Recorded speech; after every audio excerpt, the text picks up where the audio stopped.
Alléluia. C'est une joie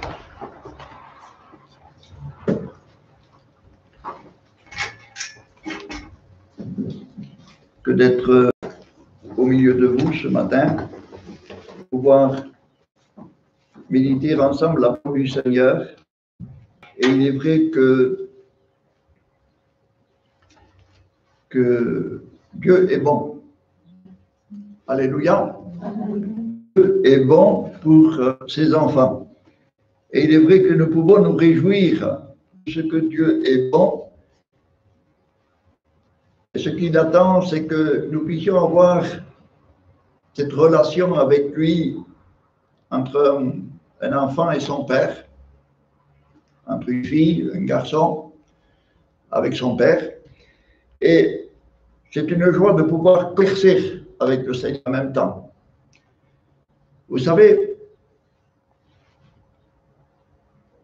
pour moi, prier, c'est de parler avec Dieu, mais il faut aussi attendre la réponse du Seigneur au travers de la parole. Alors, l'Écriture nous montrer le chemin que nous avons à marcher et à suivre, à nous montrer de quelle manière nous devons agir, de quelle manière nous devons apporter cette lumière dans ce monde de ténèbres, parce que ce monde est rempli de méchanceté, de ténèbres, et on ne va pas en parler de toutes ces choses-là que vous connaissez. Mais ce qui est bon, c'est que Dieu réside dans notre cœur, et si Dieu réside, il veut que nous puissions le manifester également au travers de notre vie. Amen. Alors je vous invite à ouvrir la parole du Seigneur, on fera quelques lectures dans la parole, dans les Actes des Apôtres, chapitre 3, et au verset 25 et 26. Actes des Apôtres, chapitre 3, versets 25 et 26. Voilà ce qui est écrit. Vous êtes les héritiers de ces prophètes, les bénéficiaires de l'alliance que Dieu a conclue avec notre ancêtre lorsqu'il a promis à Abraham, toute famille de la terre seront bénies à travers ta descendance. C'est pour vous, en premier lieu, que Dieu a ressuscité son serviteur et vous l'a envoyé pour vous bénir en détournant chacun de vous de ses mauvaises actions. Et un autre texte, c'est dans l'évangile de Jean 3 et verset 36, Jean chapitre 3, verset 36, où il est dit « Qui place sa confiance dans le Fils possède la vie éternelle. Qui ne met pas sa confiance dans le Fils ne connaît pas la vie, il reste sous le coup de la colère de Dieu. » Alors, il y a deux propos,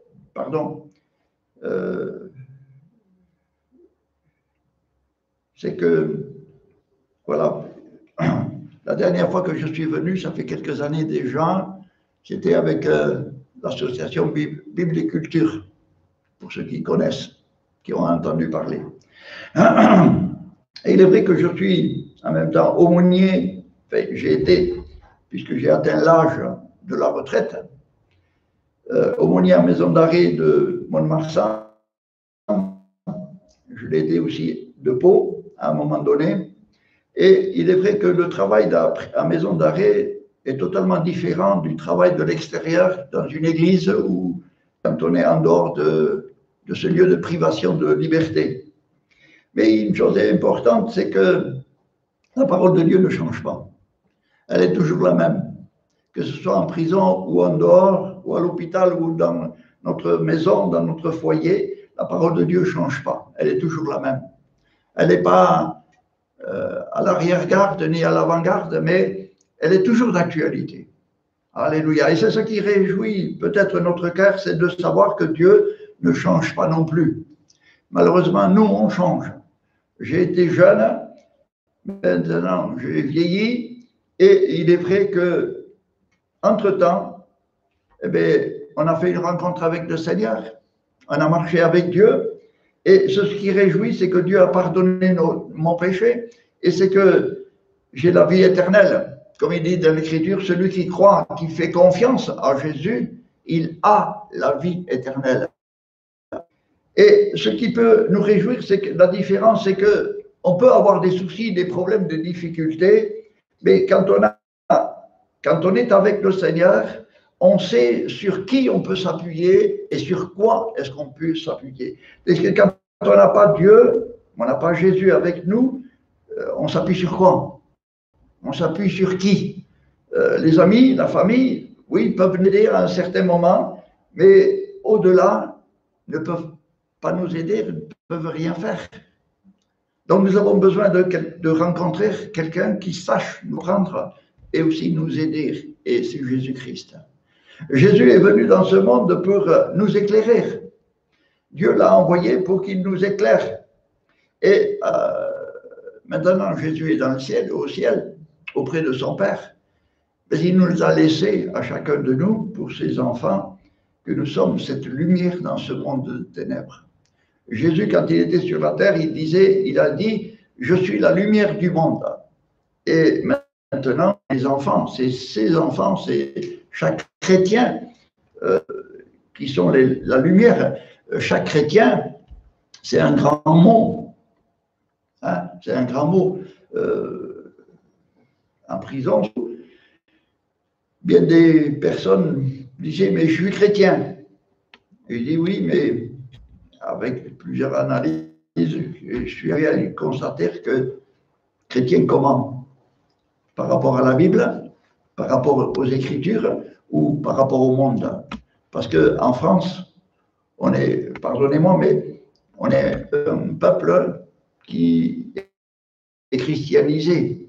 Donc, en règle générale, tout le monde est chrétien. Malheureusement, tout le monde n'est pas chrétien. Tout le monde est une créature de Dieu, oui, mais un enfant de Dieu, tout le monde ne l'est pas. Pour être un enfant de Dieu, il faut être né de Dieu. Amen. Il faut être né de Dieu. Et la naissance, je ne peux pas la fabriquer. Je ne peux pas, avec mes désirs, ma volonté, pousser à ce que de nous. C'est un don de Dieu. La seule chose que Dieu me demande, c'est de croire. Et de croire, de m'appuyer, de faire confiance dans ce que Dieu dit au travers de sa parole. Alors, dans ce texte que nous avons lu, que Dieu a investi tout ce pouvoir, toute son autorité, toute sa richesse en chacun de nous. Et comme il est dit dans Matthieu tout à l'heure, Dieu nous a fait des dons. Et dans l'histoire de Matthieu, il nous est parlé que à l'un c'est 5, à l'autre c'est 2, et à un c'est 1. Qu'en faisons-nous? La question, c'est pas de savoir combien Dieu m'a donné, nous a donné. C'est de savoir qu'est-ce que nous allons en faire. Est-ce que nous allons le faire valoir? Et chacun de notre vie, nous sommes appelés à le faire valoir. Dieu habite dans notre esprit, mais nous devons le laisser jaillir dans le cœur de notre vie, vous comprenez? Et moi, j'ai parfois, comment dire, j'ai du mal parfois à certains mots à sortir, mais je pense qu'en tant qu'enfants de Dieu, nous allons tous comprendre. Amen. Voilà. Alors, nous sommes enfants de Dieu et nous devons refléter la gloire de Dieu. Un enfant qui est né dans une maison ressemble, en l'occurrence, au père. Bien sûr, à la maman aussi.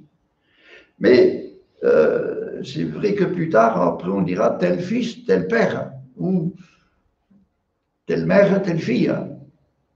Mais il y a une ressemblance entre un enfant et ses parents. Et pour les choses spirituelles, c'est un peu la même chose. Il doit y avoir une appartenance et il doit y avoir une ressemblance dans notre vie. En trait de caractère, par exemple. Est-ce que nous avons le même caractère que Dieu?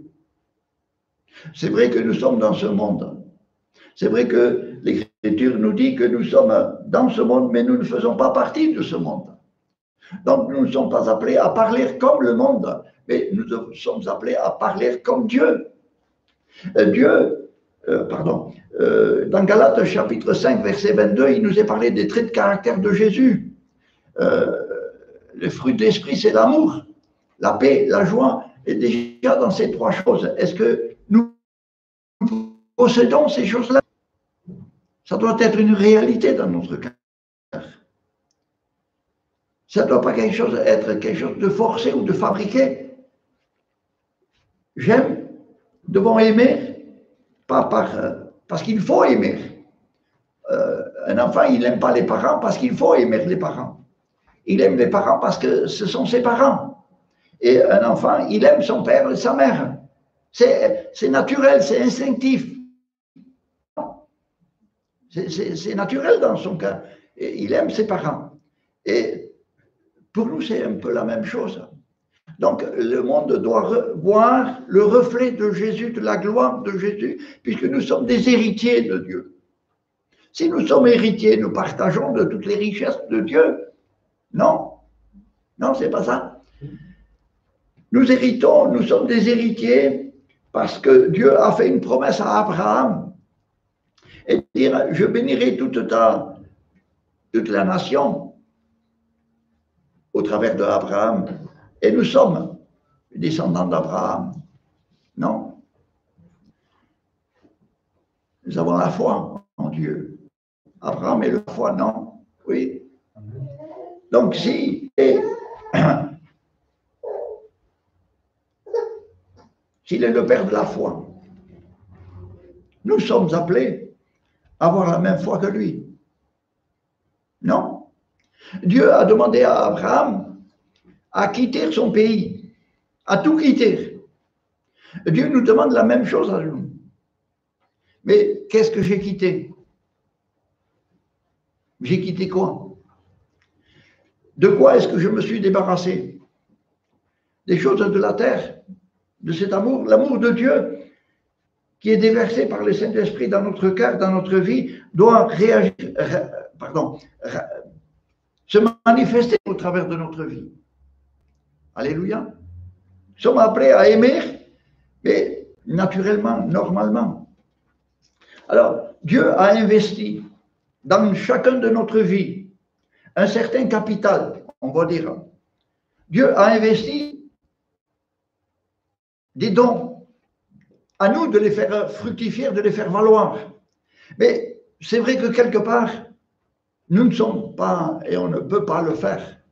Et c'est pour ça que Dieu veut intervenir. Et l'Écriture nous dit que, Paul dira dans les Corinthiens, il dit, ne savez-vous pas que votre corps ne vous appartient pas, que vous appartenez à Dieu? Pourquoi? Parce que Jésus nous a rachetés de notre vaine manière de vivre, il nous a rachetés à un grand prix. On appartient à Dieu. Mais est-ce que nous en sommes conscients qu'on appartient à Dieu? Alors, c'est vrai que appartenir à Dieu, devons le réaliser. Parce que c'est une vie totalement différente de le savoir intellectuellement et de le savoir dans la réalité. Je ne m'appartiens plus. Nous appartenons au Seigneur. Et c'est pour ça que dans le livre des Romains, Romains 12, je crois, il nous est dit, offrez votre corps.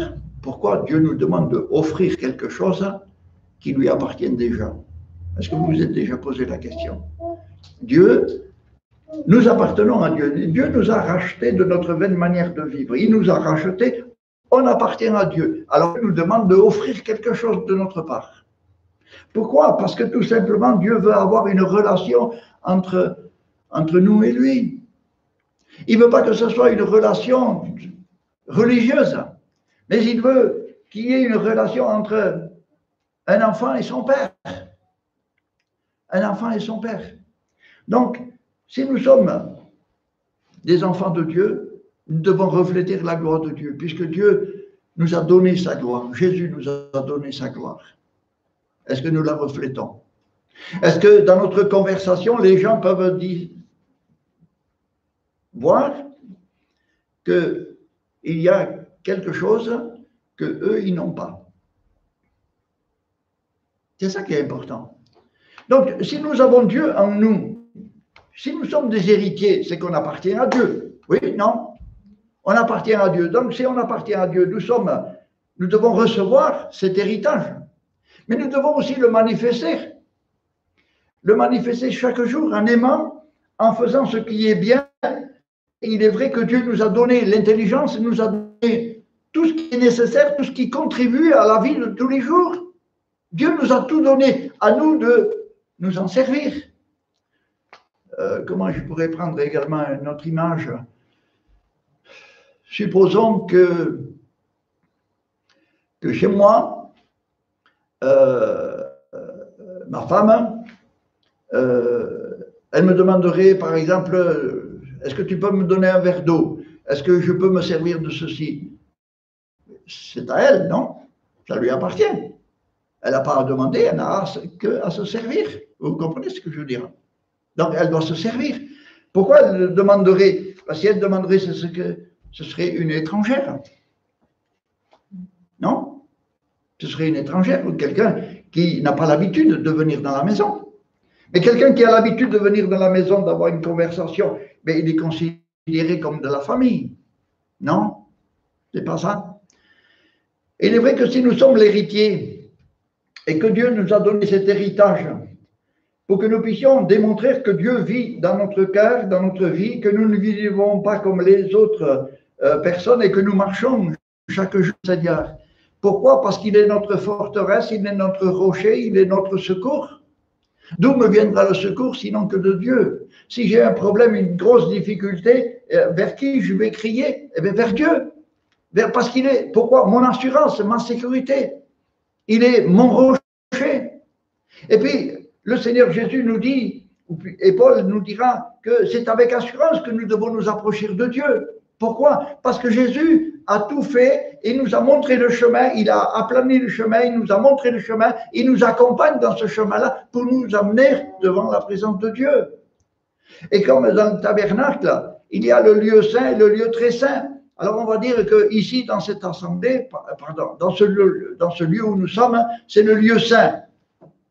Mais Dieu ne veut pas que nous restions dans ce lieu saint, il veut nous amener également à ce que nous rentrions dans le lieu très saint, dans la présence même de Dieu.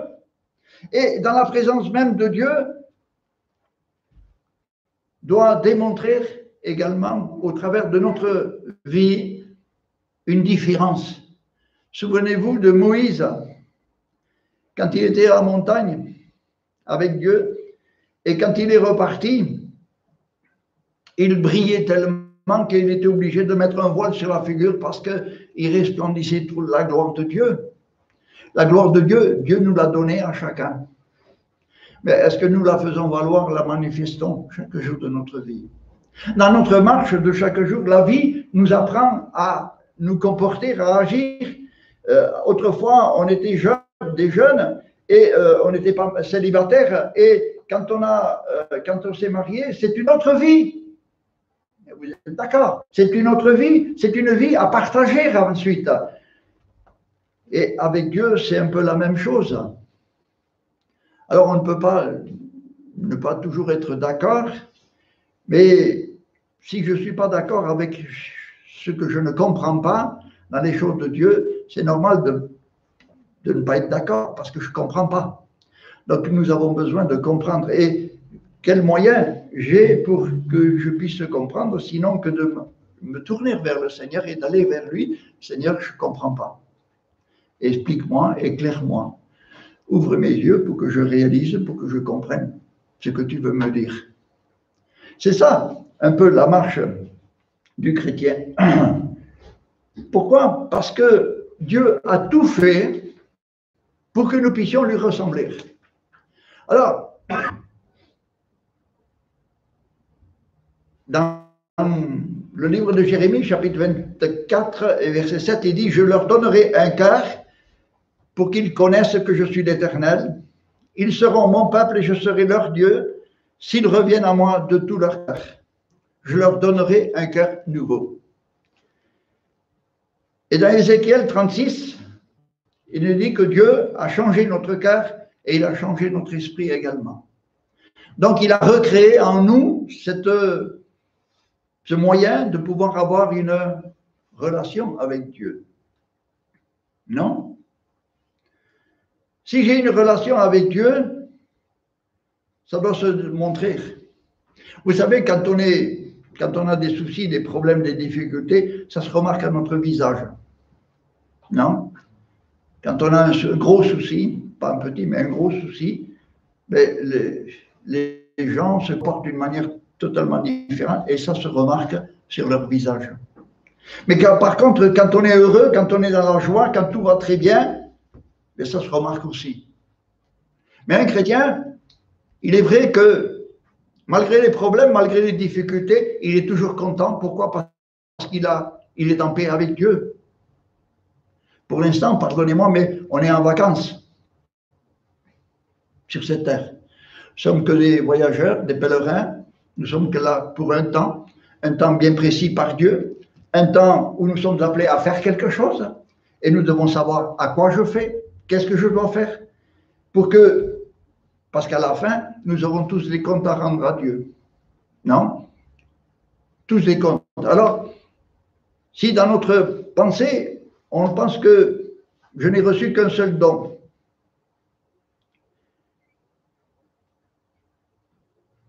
peut-être la jalousie va s'installer. Oui, pourquoi moi j'en ai un et l'autre il en a 5? Je suis aussi capable que l'autre. Vous savez, l'ennemi de notre âme va essayer de mettre la cisanie, va essayer de mettre quelque chose pour contrer. Et l'Écriture nous dit que nous devons être contents de ce que nous avons et de ce que nous sommes. Si nous sommes en paix avec Dieu, qu'est-ce qu'il nous faut de plus? Qu'est-ce qui nous manquerait de plus? J'ai la paix avec Dieu. Alléluia. Et Dieu, il m'aide, il nous aide et il conduit toutes choses. Alors, si on revient ici, celui qui croit, qui a confiance, il a la vie de Dieu. Et une vie, ça se manifeste. Oui, il y a un bébé là. Le bébé serait malade, handicapé, ça se remarquerait aussi, non? C'est une relation pour les parents, suivant la maladie que c'est. Et quand il est en bonne santé et bien portant, c'est aussi une joie et une allégresse, non? Ce qui est important pour nous, c'est de manifester la gloire de Dieu au travers de nos difficultés, nos problèmes. Qui n'a pas de souci. On en a tous, plus ou moins. On en a tous à différents stades, à différents niveaux. Pardon.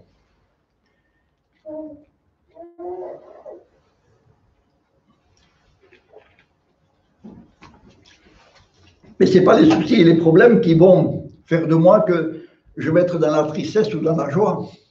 Ce n'est pas les circonstances qui est autour de moi qui vont régir ma vie. Ma vie, elle est régie par Dieu, par l'Esprit de Dieu que Dieu a donné à chacun de nous. Nous avons relation avec Dieu.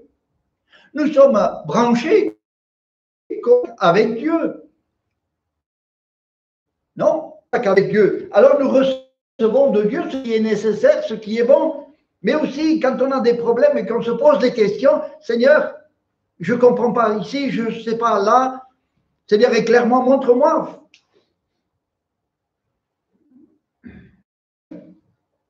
Et le Seigneur me parle.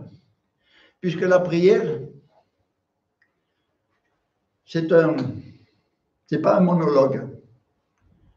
C'est je parle et Dieu il me répond. Oui? Mais si Dieu ne me répond pas, alors Dieu n'est pas obligé de me répondre. Mais dans ce cas-là, il faut que j'attende. Il faut que je prenne du temps d'attendre que Dieu me parle. Et vous savez,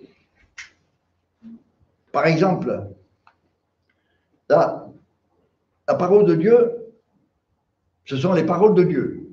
Non, ça a été sorti de la bouche de Dieu. Bien sûr, c'est des hommes qui les ont écrits, mais cela n'empêche pas que les écrits, c'est Dieu. Bon. Si j'ai la parole de Dieu, la Bible, elle est ouverte. Quelque part, je dis, Seigneur, parle-moi. Et si je ferme, je dis, Seigneur, je ne veux plus t'écouter. Sinon, comment il va me parler? Sinon qu'au travers de la parole. Bien sûr que Dieu a différentes manières de nous parler. Dieu parle tantôt d'une manière, tantôt d'une autre. Mais les hommes n'y prennent pas garde. Et alors, des fois, on est déçu parce qu'on n'a pas la réponse qu'on voudrait. Parce qu'on est un peu comme Naaman. Alors, on s'est fait des plans et Dieu ne répond pas comme on voudrait. Et vous savez, Dieu, et s'il est, nous sommes ses enfants, et un enfant, en règle générale, lui doit obéissance. Oui ou non? Mais une obéissance, au départ, on ne va peut-être pas comprendre pourquoi, mais à force de côtoyer, prendre le temps de côtoyer Dieu, on finit par comprendre et on est enrichi de beaucoup de choses.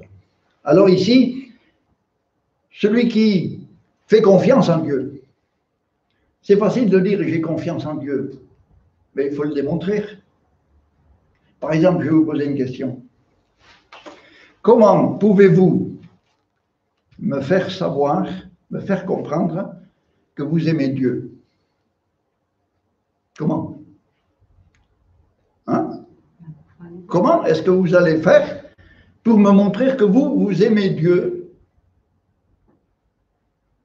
Par les actes. Parlez fort parce que je suis un peu dur d'oreille. Par nos actes, notre comportement. Oui, par nos actes. Et c'est pour ça que si nous demeurons dans la parole et nos actes, nos pensées, parce que ça commence par là, par la pensée, et ensuite par nos actes, par notre bouche. Et tout ce qu'on a pensé, c'est ce qu'on va faire. Et ce qu'on va faire, ça va se traduire par des actions.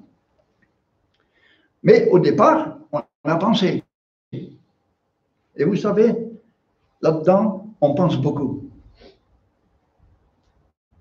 Et David pouvait dire, Seigneur, toi tu sais qu'il n'y a pas autre chose dans ma bouche, dans mon cœur, que ce qui sort de ma bouche. Il était l'homme de parole. Sommes-nous des hommes, des femmes de parole? Souvent de fois, nous pouvons manquer à nos paroles. Nous pouvons parce qu'il y a des circonstances et des situations font que je ne peux pas.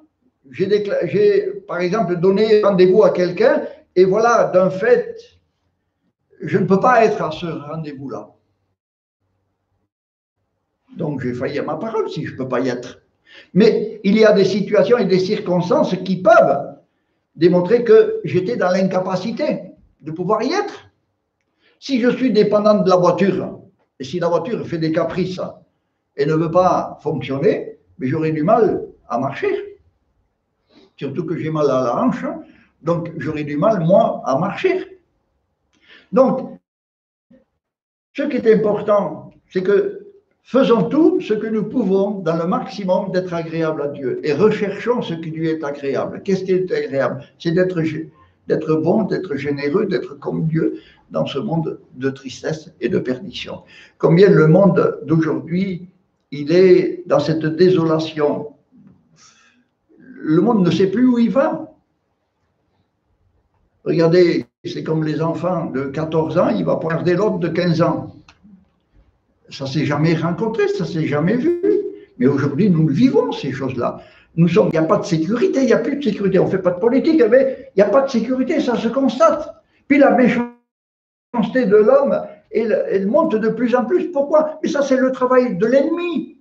Et nous devons être conscients de ne pas accuser, pardonnez-moi du mot, mais de ne pas accuser les personnes qui se comportent d'une mauvaise manière, mais c'est l'influence qui les a poussées à cette façon-là. Ne nous trompons pas d'adversaire. Ce n'est pas l'homme, ce n'est pas la femme, c'est l'esprit qui est poussé derrière, qui a faire des choses mauvaises. Non, ça ne vous est jamais arrivé? Et pourtant, bon, c'est vrai qu'on ne va pas. Si je veux exagérer, on pourrait dire que on peut tuer sans arme une personne, avec la langue seulement. Et en parlant de la langue, il y a un prince qui voulait faire honneur à ses invités qu'il avait invités, il va à la cuisine demander au chef cuisinier, fais-nous un plat succulent, vraiment quelque chose d'extraordinaire. Alors, le cuisinier, il réfléchit, il dit, quoi de plus succulent qu'une langue? Alors, il va acheter une langue, il va faire la langue, la préparer, et il va la porter, et tout le monde se régale et se réjouit de pouvoir manger de cette langue. Et puis, plus tard, quelques semaines plus tard, il dit, fais-nous un autre plat. Et le cuisinier dit, pourquoi je ne ferai pas une langue encore? Parce qu'il y a toujours le bon côté, mais il y a aussi le mauvais côté. Il y a toujours deux faces. Une pièce a deux faces, pile et face. Et il y a toujours deux choses. Alors il dit, il a fait mariner une langue, il a fait à manger, ils ont mangé, ils se sont régalés. Et le prince, il pose la question au cuisinier et dit, je te demandais pour une langue, et là, je te demandais pour là, tu as fait encore une langue. Pourquoi tu as fait deux fois la langue? Et dit, quoi de plus extraordinaire qu'une langue qui peut parler des bontés et des choses extraordinaires de la part des hommes, mais aussi, surtout, de Dieu. Et puis aussi le contraire, comme dira Jacques, du même robinet ne peut pas sortir deux choses, l'eau bonne à boire et l'eau amère. De notre propre bouche ne peut pas sortir des bontés de Dieu, des grâces, des louanges à Dieu, et de l'autre côté, des critiques sur le frère et la sœur. C'est impossible. Ça ne peut pas, ça ne doit pas. C'est l'un ou c'est l'autre. Mais tout dépend de ma nature. Si je suis né de Dieu, il n'y aura pas ces choses-là. Mais si je ne suis pas né de Dieu, il y aura ces choses-là. C'est des choses impossibles, mais pourtant, l'apôtre Paul le dira également. Je ne fais pas ce que je veux, je voudrais faire le bien et c'est le mal que je fais. Qui me délivrera? Et il dit, la réponse, il la donne. C'est Jésus-Christ qui me délivre. Et si le Seigneur nous a délivrés, c'est parce qu'il nous aime. Et quand Dieu, il est un peu sévère, quand, pardonnez-moi, il nous tire un peu les oreilles, c'est parce qu'il a besoin de nous tirer les oreilles, parce qu'on n'écoute pas toujours. Vous écoutez toujours à 100%? Est-ce que nous sommes de ceux qui sont dociles? Et parfois, il y a de la réticence dans notre cœur. Et nous sommes appelés à progresser dans les choses de Dieu et à devenir ce que Dieu veut que nous soyons au travers de son aide, parce que de nous-mêmes, nous ne pouvons pas. Non? D'accord? Pas d'accord? Avec Dieu, tout est possible. Nous ferons des exploits. Avec Dieu, nous ferons des exploits. Mais ce n'est pas moi qui les fais, c'est Dieu qui les fait en moi, en chacun de nous. Alléluia. Alors, je voudrais arrêter là parce que l'heure doit tourner. Si nous n'avons pas la vie de Dieu, alors tournons-nous vers le Seigneur pour lui demander qu'il nous donne la vie. Parce que il y a vie et vie. Il y a la vie de Dieu, qui est la vie éternelle, et il y a de l'autre côté la vie qu'on appellera, qu'on survit. Et le monde survit. Pourquoi Dieu? La majorité des personnes ont rejeté Dieu. Donc ils survivent. Ils subissent. Mais nous ne sommes pas de ceux qui veulent survivre, mais nous voulons être de ceux qui vivent pleinement en Jésus-Christ. Dieu est notre force. Il est notre puissance. Il est notre tout. En Jésus, on peut faire des exploits. Dans ce monde de ténèbres que nous sommes aujourd'hui, dans ces temps de la fin que nous sommes, et je terminerai par cela, pas pour vous faire peur, mais vous savez, ce que nous avons passé là, le Covid-19, ce n'est rien à côté de ce qui va se préparer encore. C'est rien. Ce n'est qu'un commencement. Mais est-ce que nous y sommes préparés? Est-ce que nous y sommes préparés? Pourquoi il y a eu le Covid? Ben, tout simplement pour nous faire prendre conscience de notre relation avec Dieu, comment elle était. Vous savez, jour, ça fait depuis 1965 que je connais l'Évangile. Ça fait pas mal d'années, non? Il y a une quinzaine d'années de ça, le Seigneur m'a posé une question. Il m'a dit, est-ce que tu crois comme au début de ta conversion? Alors j'ai essayé d'analyser, de regarder, et j'ai répondu au Seigneur, il dit, tu as raison, je ne t'aime pas. Comme au début. Et c'est pour ça que nous avons besoin de revenir, qui que nous soyons, quelle que soit notre situation, notre état, de revenir au Seigneur, ou de nous approcher davantage. Ou peut-être nous avons été négligents de ne pas y aller chaque jour, voir notre Père. Et que nous avons, à cause des problèmes, à cause des difficultés, à cause de beaucoup de choses qu'il y a là autour, et que nous avons besoin de prendre conscience que de Dieu, on en a besoin tous les jours. De la grâce de Dieu, j'en ai besoin tous les jours. Comme de l'air que je respire. Je ne suis pas conscient qu'il me faut respirer tous les jours, c'est automatiquement, c'est normal. Non, on respire. Et si on ne respirerait pas, on ne serait pas là. Mais nous avons besoin autant de la grâce de Dieu de la même manière. Est-ce que nous en sommes conscients? Ce matin, je ne suis pas venu vous apporter quoi que ce soit de neuf, de nouveau, de quelque chose d'extraordinaire, mais simplement une seule chose, c'est de nous faire rappeler que nous sommes bien peu de choses et que nous avons besoin de la grâce de Dieu. Et que nous sommes appelés à marcher de la main dans la main avec le Seigneur parce qu'il est notre force, il est lui notre force. Nous, on est faibles, mais lui, il est fort. Nous, on est faibles, mais lui, il est tout-puissant. En lui, on peut se reposer et s'attendre. En lui, je peux m'appuyer. En lui, je trouve le secours de tout. Et ce qui est important, c'est que ce soit une réalité. Qui disait, j'ai parfois envie de donner un coup de poing sur la tête des chrétiens pour que tout ce qu'ils ont là sur la tête, en donnant un coup, ça descende dans le cœur. On a besoin de comprendre l'écriture avec le cœur, pas avec la tête. On a besoin de comprendre les choses spirituelles, les choses de la parole de Dieu avec son cœur et de pouvoir vivre avec son cœur et de manière à ce que, d'une part, soit glorifié, mais aussi de démontrer aux autres que nous avons quelque chose qu'eux, ils n'ont pas. On a la paix de Dieu. Amen. On a la joie de Dieu. Et la joie doit se manifester aussi. Alors, le Covid, c'est pour nous faire rendre conscience que nous avons besoin encore plus de la grâce de Dieu, de nous appuyer davantage, de lui faire davantage confiance et de pouvoir, puisque nous sommes héritiers, Dieu nous veut dans ses bras. Venez nous blottir dans les bras du Seigneur, il veut nous prendre dans ses bras, il veut nous cajoler, expression dans le monde, mais c'est une réalité. Est-ce que vous le voulez aussi? Dieu nous pose la question, est-ce que nous on veut? Dieu a des grandes choses à nous accorder, mais il ne nous forcera pas à les prendre si on n'en a pas envie.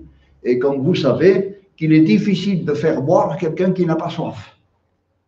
Hein? C'est très difficile de faire boire quelqu'un qui n'a pas soif.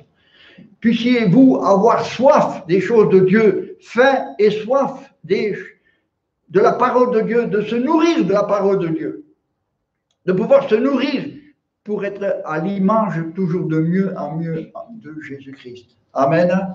Moi, j'arrêterai là. Et s'il y a des choses que j'ai oubliées, le Saint-Esprit vous rappellera. Et si j'ai mal interprété certaines paroles, pardonnez-moi d'une part, mais